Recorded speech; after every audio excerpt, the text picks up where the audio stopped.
convenience stores with all the books. Here I am, third Friday in a row. It's a hat trick. Score. I gotta hurry because classes are about to start.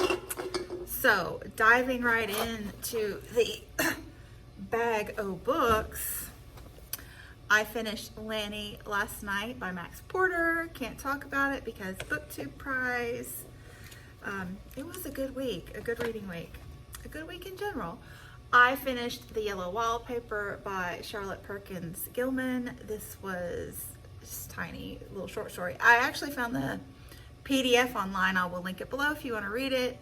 But really enjoyed this. It's very atmospheric. And when I was looking up the author last night to see if it would qualify for Victober, but it's an American author, so no-ish, depending on your feelings on that. But it is written in that time period. I found out that it's kind of an allusion to postpartum depression, so that made it just like even more interesting, but very, very spooky and atmospheric and interesting. Oh gosh, sorry. So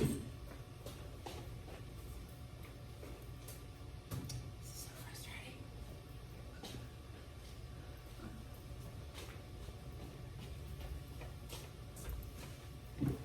Light sensors are delightful. I finished Mexican Gothic. Ooh. By Silvia Moreno Garcia. This book I had a mixed response. The first 2/3 were a Gothic mystery, and it was very atmospheric, but a little boring for me because I just don't tend to like mysteries or Gothic mysteries very often. On occasion, the last third, it turned into a Gothic fantasy, very disturbing. I was here for it. So I don't know what to tell you. Like, if you like, I think that change could have been very disconcerting if you are more of a Gothic mystery reader. But if, you're here for the disturbing, maybe you'd like it.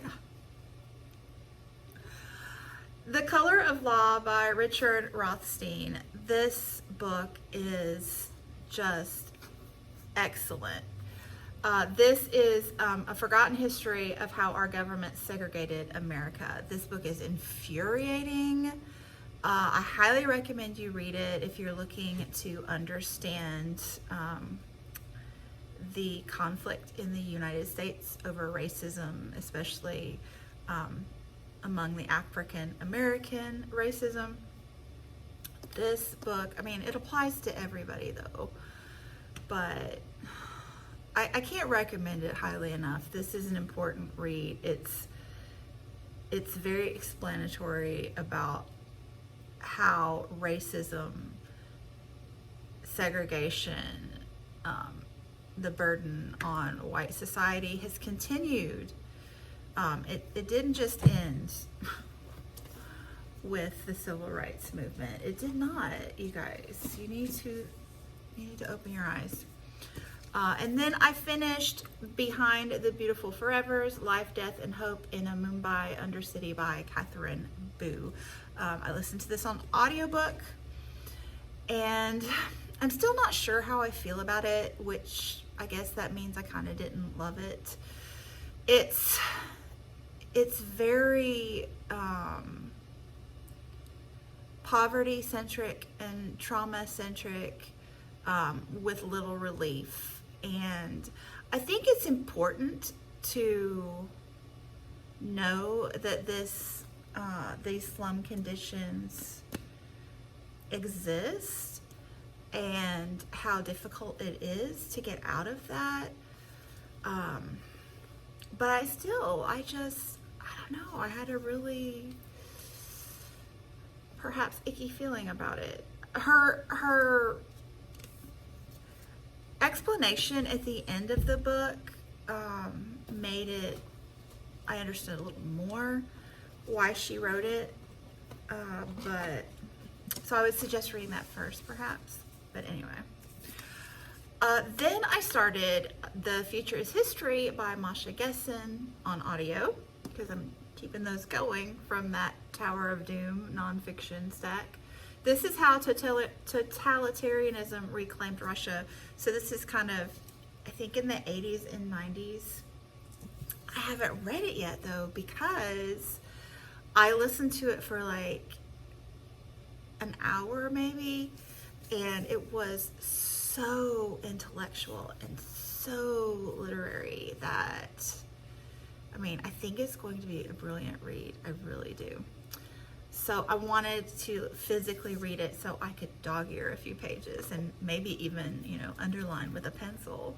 So stay tuned. I will be jumping into this one in the next month or so, because I really think it's going to be brilliant. It reminded me, like, I thought it was going to be a dry read. Good morning, Watertown. I'm going to have to stop now. Okay? I got like 2 minutes. So I don't even remember what I was saying, but that's going to be a good book. Oh, I've lost my spot. So instead I picked up Amy Tan's Where the Past Begins, a writer's memoir, and I love Amy Tan. I've read all of her fiction. This is her second memoir. I'm listening to this on audio. Did I say that? But this one it's written kind of in an essay format, so it's not a real memoir. It's just like bits of memory, and I just love. She's an intellectual, so she pulls in like all of her interests. So, you know, sociology, linguistics, nature, you know, just anything that she's thought about and applies it to her life. She's got so many memories from her life and her mother's life to share, and so really enjoy it. Really enjoy the echoes of her novels and how she pulled her novels from her life stories. So yeah. I am reading A Rogue of One's Own by Evie Dunmore. Just started. Suffragette movement in the UK, delightful. And still reading Bully Pulpit by Doris Kearns Goodman. And making progress. So we're in the second term of Roosevelt's presidency. So got a jet. Happy Friday. Thanks so much for watching, and I'll be back soon. Bye.